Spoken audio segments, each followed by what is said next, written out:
introductions off, so we're going to go ahead and jump right in. My name is Ginger Colamusi. I am one of our social workers here, and I also serve as our prevention and wellness coordinator. And I am also part of our D200 Mental Wellness Collaborative, which is hosting Parent University this night. Thank you again for coming out on this cold, dark Wednesday night and spending your evening with us. This session is entitled The Teen Brain, and I'd like to introduce our speaker.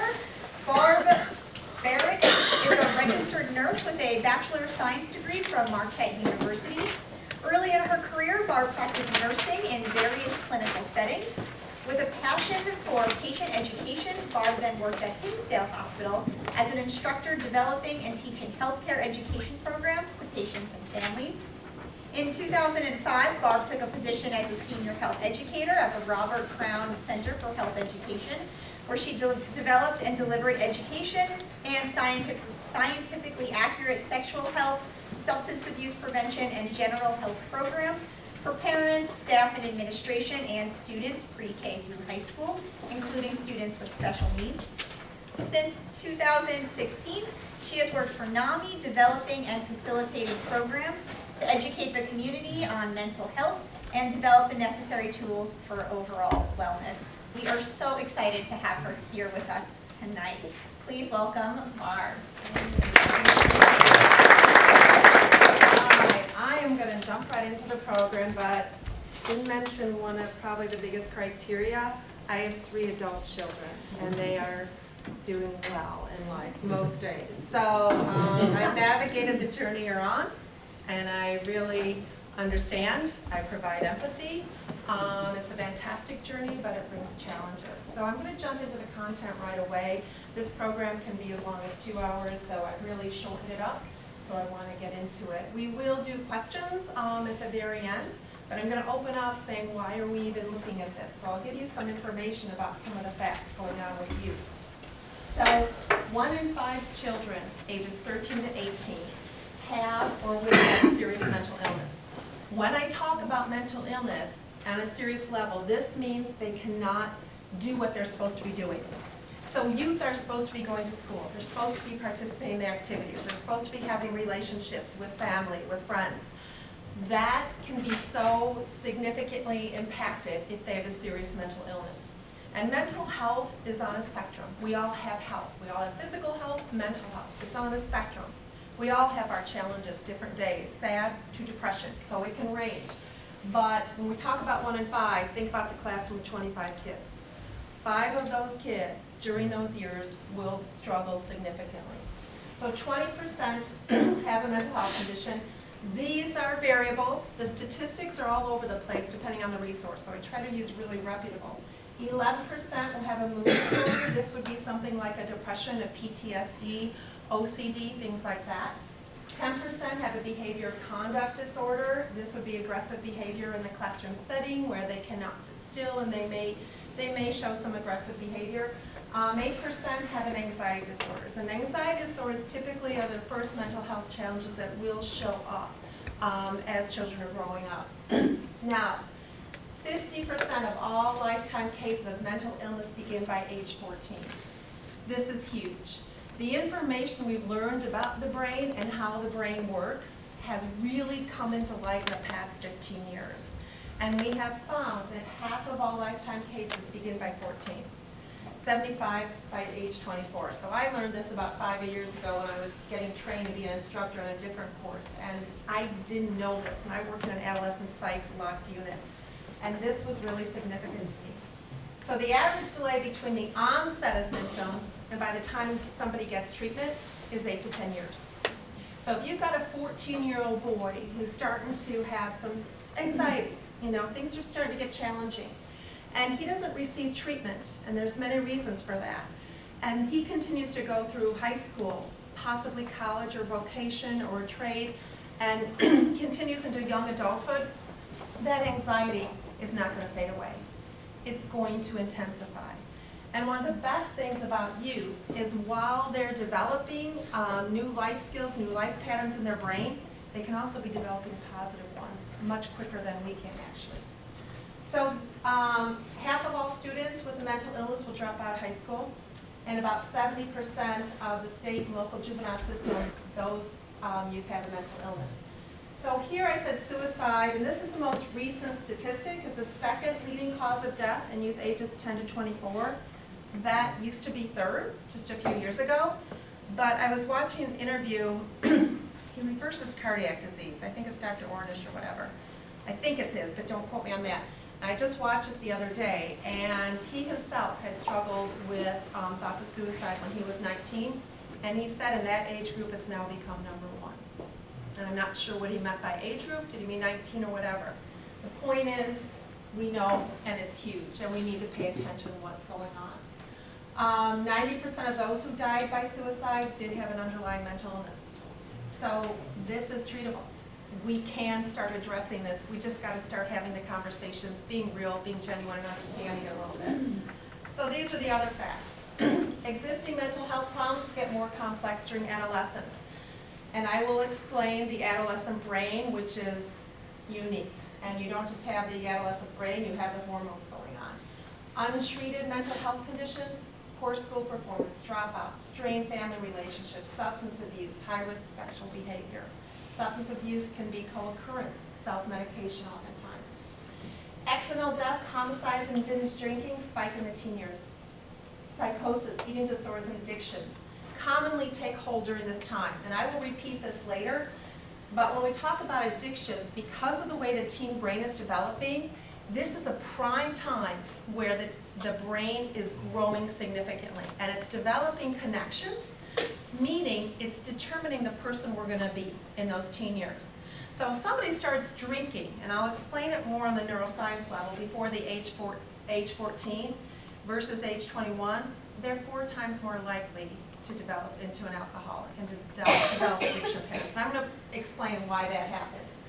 This I found was significant. Research shows that everyday happiness during this generation tends to peak in late adolescence, end of high school, early college years, or vocational years. So something's going on during those years. Do want you to walk out of here not going, that was just not fun. You're going to be okay. I'm throwing a lot of hard stuff at you.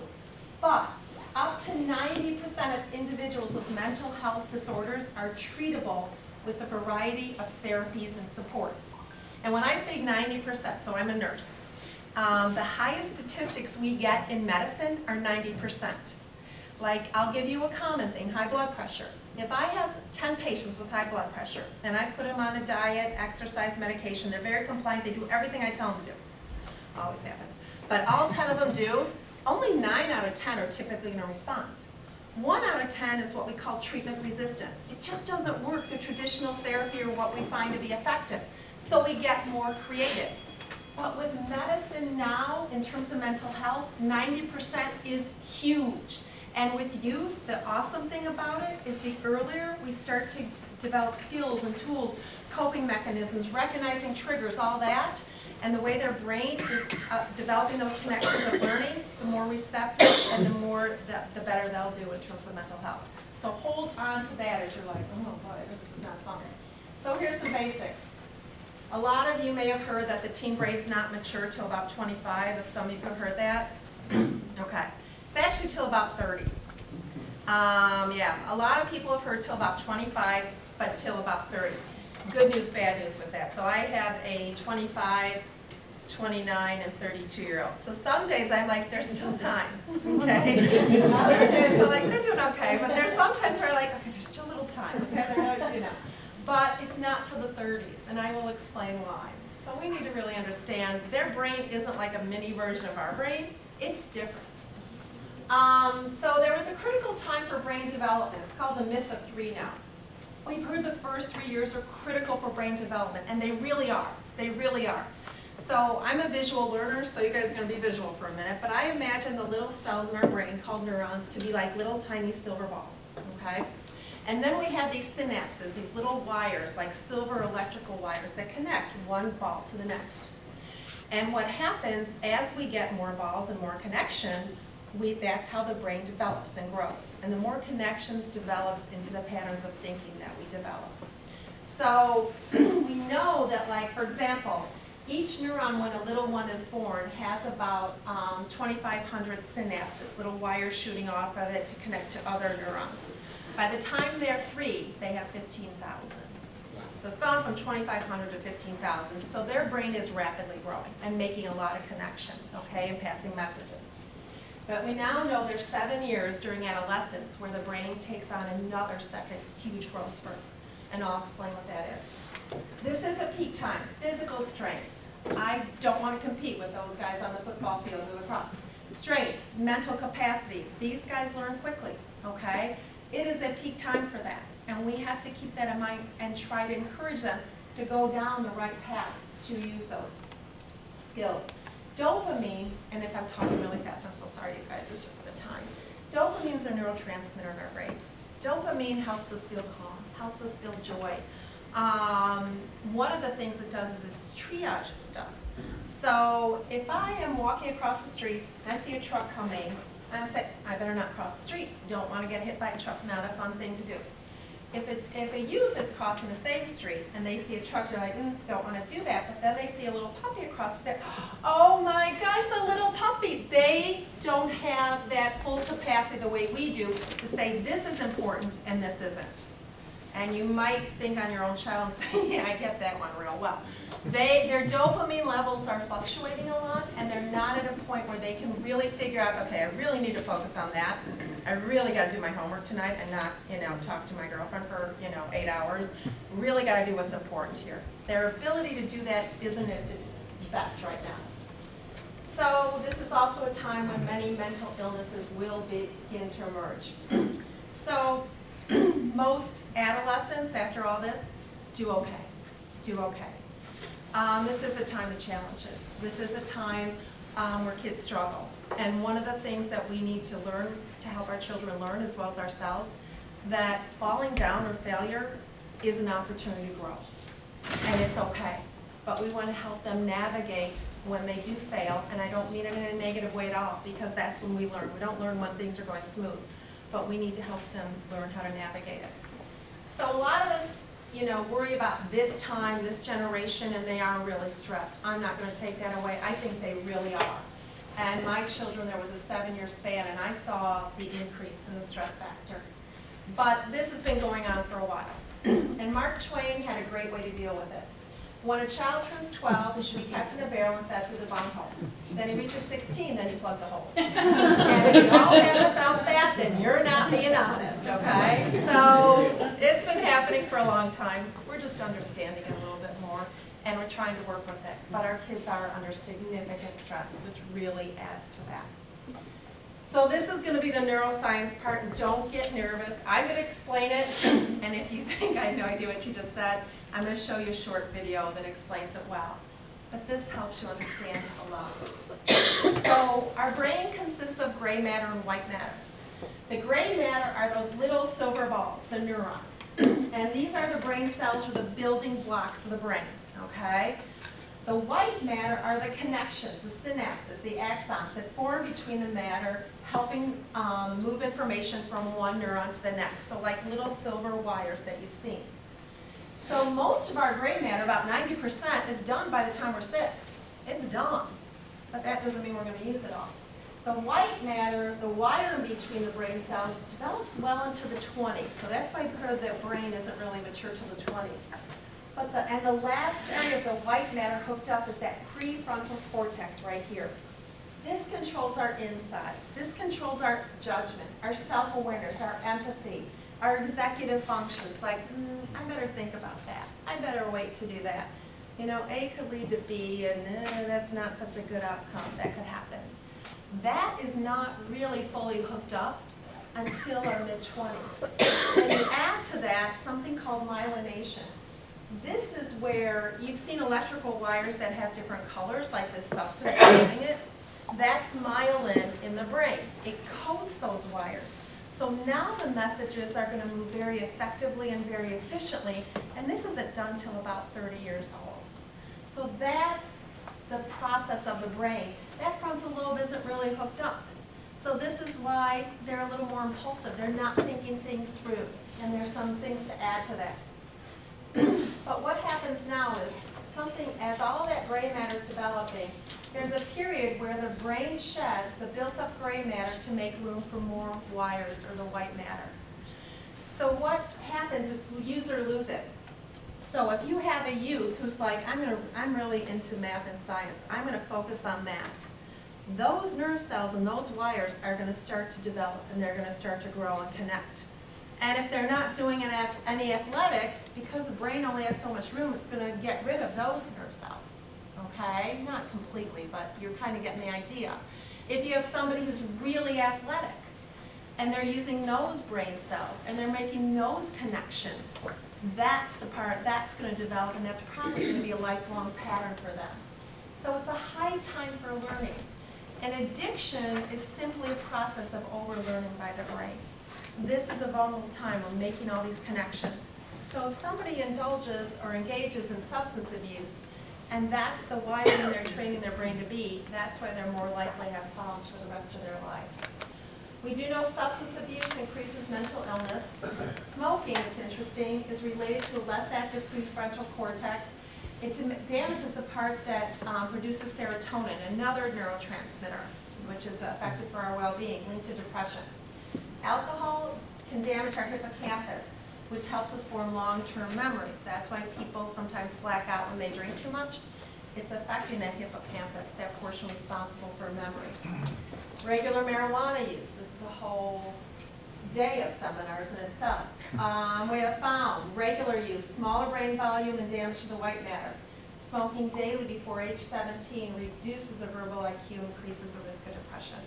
So there's some other variables that play in there that a lot of teens engage in. Video games are controversial. I actually had somebody come speak at the Wellness Center, and it was a psychiatrist, and I asked him to speak on gaming, thinking, oh, he's going to tell us all the challenges. He's a gamer. And it's like, okay, this is not working real well. But it is interesting, because it does enlarge the memory and our visual spatial skills, but it does shrink areas for speech, memory, emotions, and it does inhibit our impulsive behavior. So it's a little mixed there, but he talked more about how often and the types of games. I'm going to play this video real quick, you guys, and this will help you understand if you feel like I just spoke brief. Many people mistakenly believe that most of the changes occurred in the first few years of life, and that after a child was about 3, there was actually relatively little change occurring. And we know that that's absolutely incorrect. Well, I think the most surprising thing has been how much the teen brain is changing.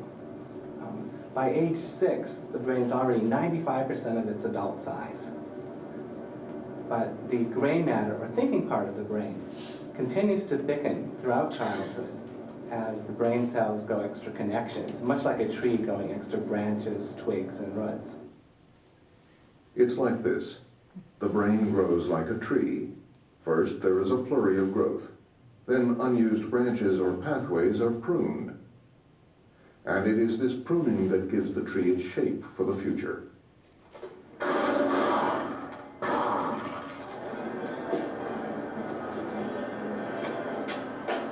I'll hold this in position because it has to have a little bit of an angle. You want to tighten this clamp. Run off with your fingers through.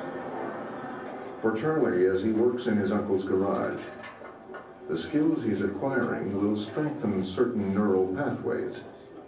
What he practices will combine with his own genetic heritage to consolidate the wiring in certain parts of his brain and not others. The last thing you want to do is move this thing a little bit. How many hold it right there? Yes, right there is perfect. The pruning down phase is perhaps even more interesting because our leading hypothesis for that is the use it or lose it principle. Those cells and connections that are used will survive and flourish. Those cells and connections that are not used will wither and die. So if the teen is doing music or sports or academics, those are the cells and connections that will be hardwired. If they're lying on the couch or playing video games or MTV, those are the cells and connections that are going to survive. It is not only what a teenager does that matters, but how old he is and what the immature brain is capable of doing. Some areas coordinate and oversee others, and it is those parts of the brain that have long interested neuroscientists.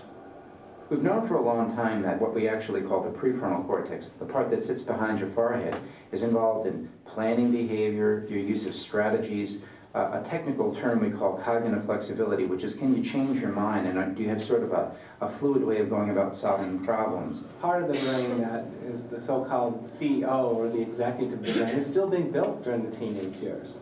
Teens are capable of enormous intellectual and artistic accomplishments, but that basic part of the brain that gives us strategies and organizing and perhaps warns us of potential consequences isn't fully on board yet. The risks of a severe concussion or a turned ankle, for instance. An adult brain might call for a helmet here or suggest this is not quite the moment to take a drag. But when you're very good, very determined, and very young, it's easy to feel invulnerable. On some occasions I wear helmets, but not that much. I come here almost every day, so it's not that much for me if I fall, because I'm kind of used to it. I just get little scrapes.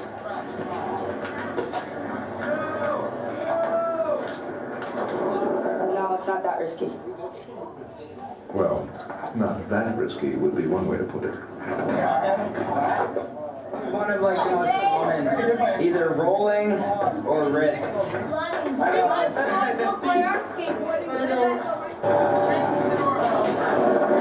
Adolescence has always been a period of high risk.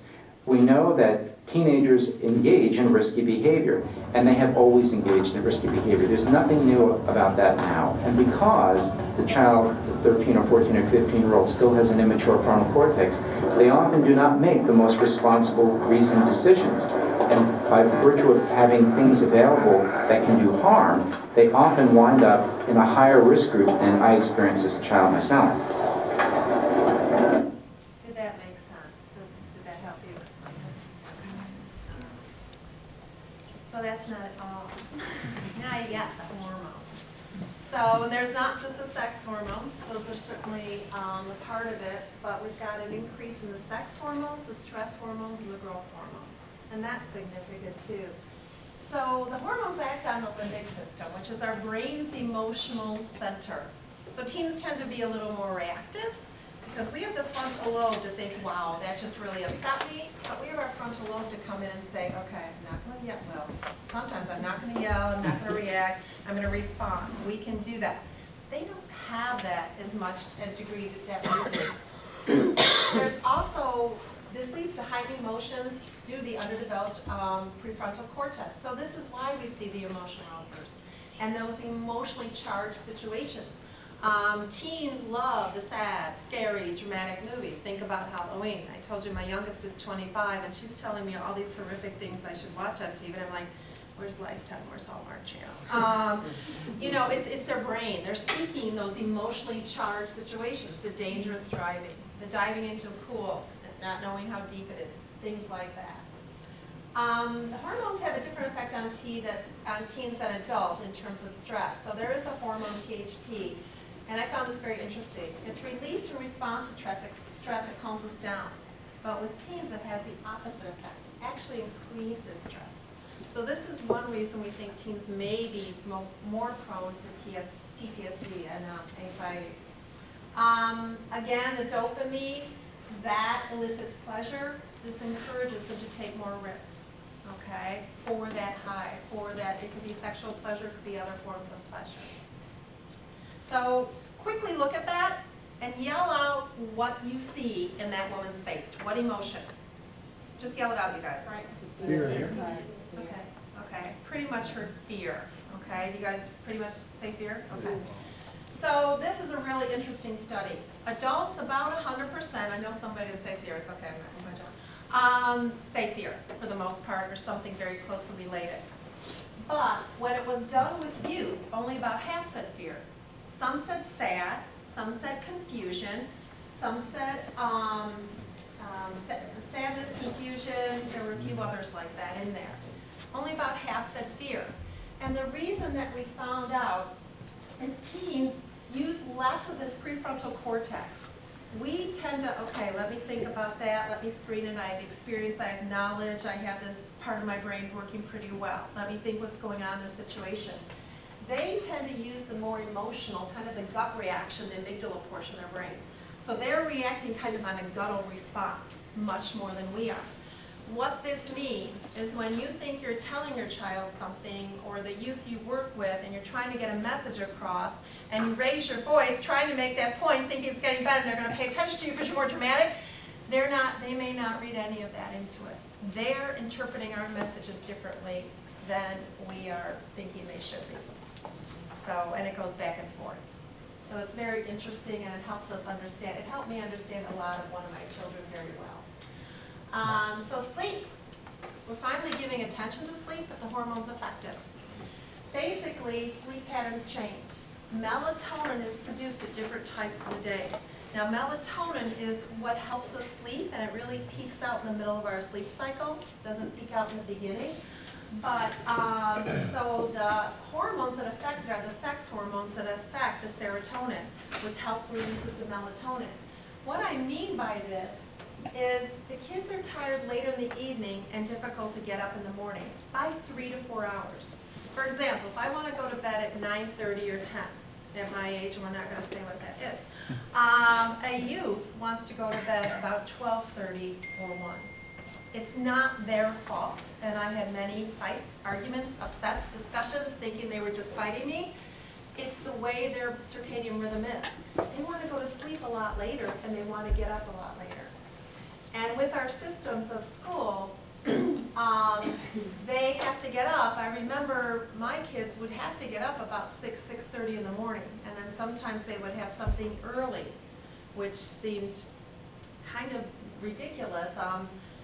One of my children, she was a lacrosse player, and her coach had 5:30 practices in the spring, and she was going to bed sometimes at 1 in the morning or 2. They need 8 to 9 hours of sleep a night. They really do. Decreased sleep, decreased alertness, you've got your stress hormones that go up, so it's going to affect those emotions too. And it's really tough. There was a school district in Minnesota, actually a county, that started at 9 a.m. versus about 7:45. They had a decrease in depression, increase in attendance, increase in test scores, and a decrease in bullying, among other things. It had a significant change. There was a county in California that did the same thing, same type of results. 20% of kids in first period are asleep now. So it's tough. I mean, schools are challenged by this, because then when do they do the activities? When do things happen? So it really is a challenge. But just letting your team know some of this information helps them, and helping them understand. If you can get a routine going, if you can get rid of the electronics, at least an hour or more before you try to go to sleep, so your brain's not stimulated by that. So intellect and reasoning, this is the time for highest capacity to learn. They're amazing. They're making those connections. Their brain is like absorbing. It's like a sponge. They do have abstract reasoning. Their memory and planning is pretty much developed by 15 or 16. If I give a sheet of paper to you guys about a situation to them, and you try to play it out, they're going to come up with pretty much the same scenario. This is what you should do, this is how I would do, and all that. The problem is their decisions get hijacked by that sense of risk and reward that happens. It equals that of adults, but they want those new experiences and that thrill seeking. So that tends to take over. The other part that's huge is they're influenced by group pressure. And you're like, yeah, I know. So they did a simulation experiment. So adults, it was simulated, had to drive a car, and they had to get as close to a brick wall as possible, okay? And there would be a reward. Youth had to do the same thing, and they did pretty good comparatively. Then friends got in the car. The adults did the same. The youth, no, they bashed right into that wall. So, you know, and we know group pressure has a lot to do with our children and their behavior. So that's something else to take into account too. So what do? And at the end, I'm going to show you what I think are really significant shifts. But you do allow risks. They need to take risks. They want risks. They're seeking that out. But encourage the healthy risks. Get involved in something new, a new club, a new activity, a new sport. You know, do a mission trip somewhere you've never gone. Those kind of things. Help them find creative, expressive outlets for their feelings. They may not know where to go, what to do.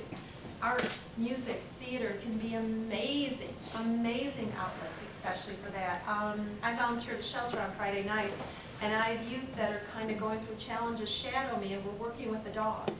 And it's kind of a creative thing of what we're gonna do to help this dog or that dog. Help them understand healthy decision-making skills. Weigh things out. It's okay to have a plan B, and it's probably necessary in most of life. And what happens if your plan A doesn't work?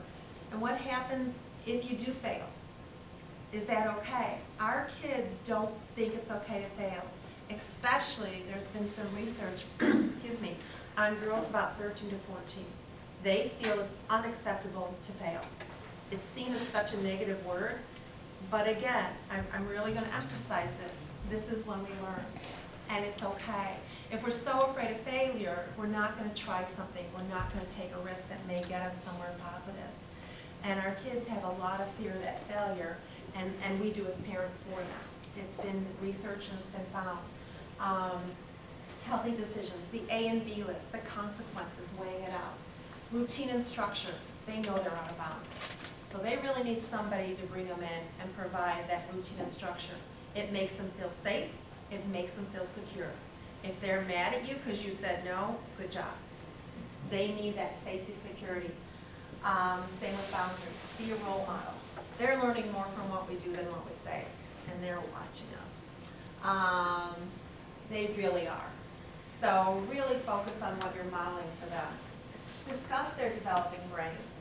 So my youngest daughter, the other two, they're great, but in high school, I'll admit, Lauren did not seem, from what I know, to engage in drinking or other behaviors like that.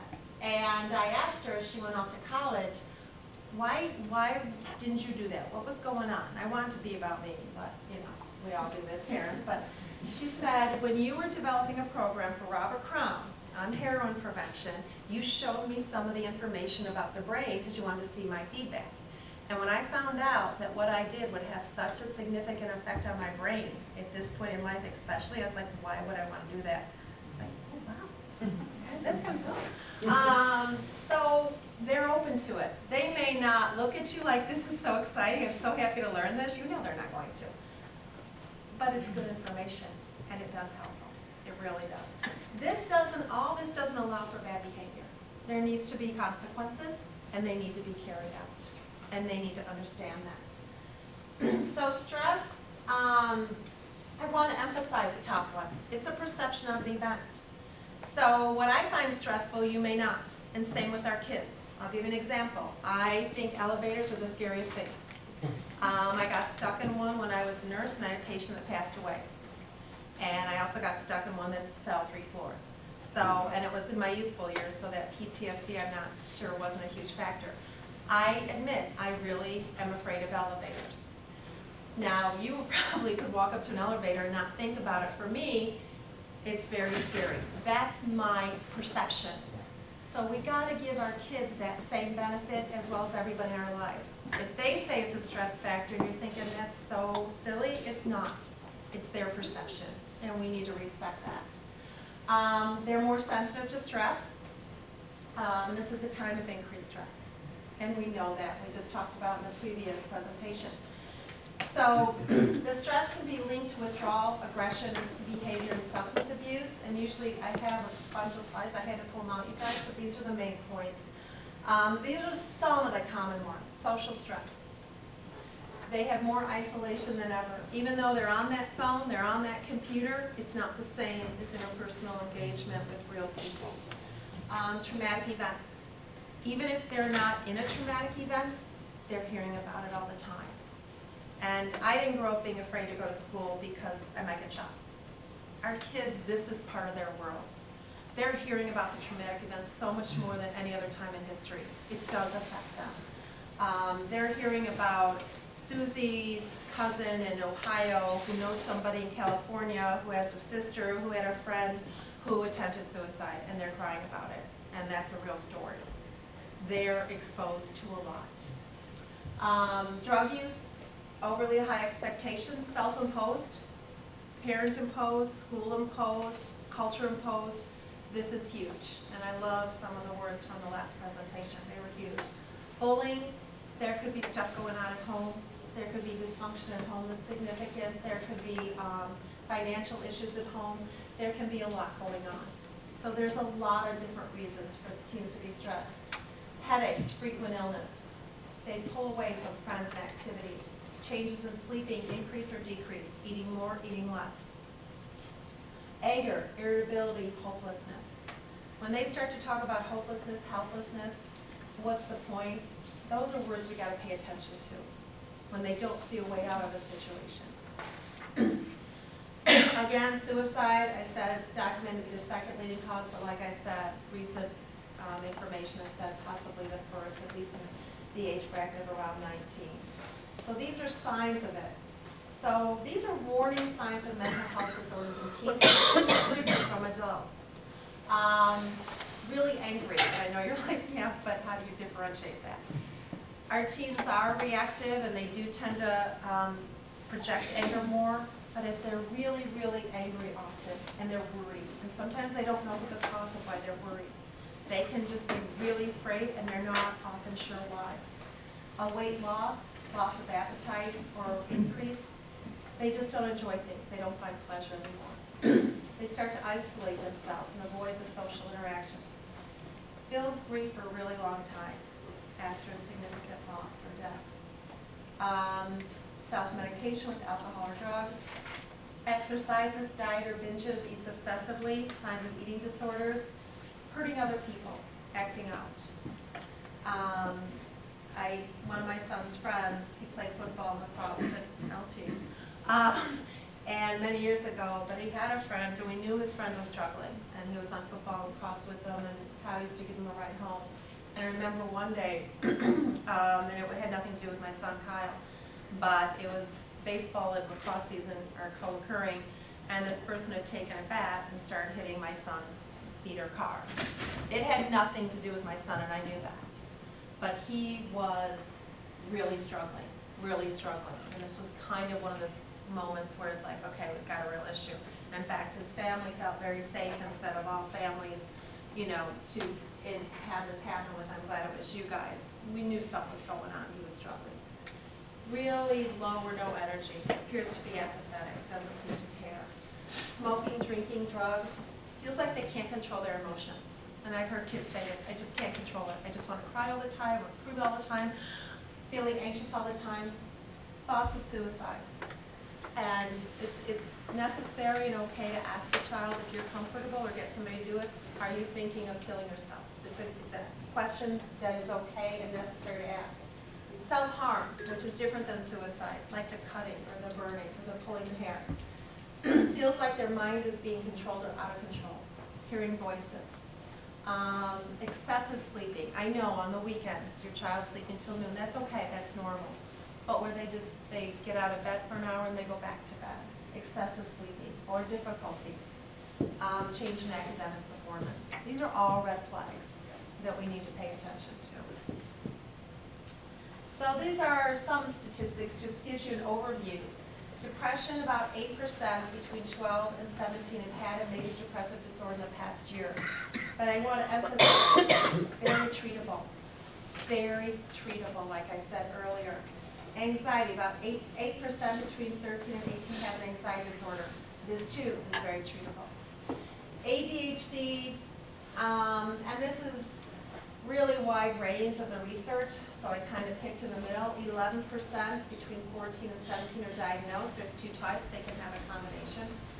ODD, oppositional defiant disorder, they're really acting out typically in a classroom situation. It can be aggressive. It's very subjective and it's just too broad of a range, so I did put 1 to 16%. Eating disorders, about 3%, and 1 out of 10 youth with an eating disorder are males, it's not just females. And drug abuse.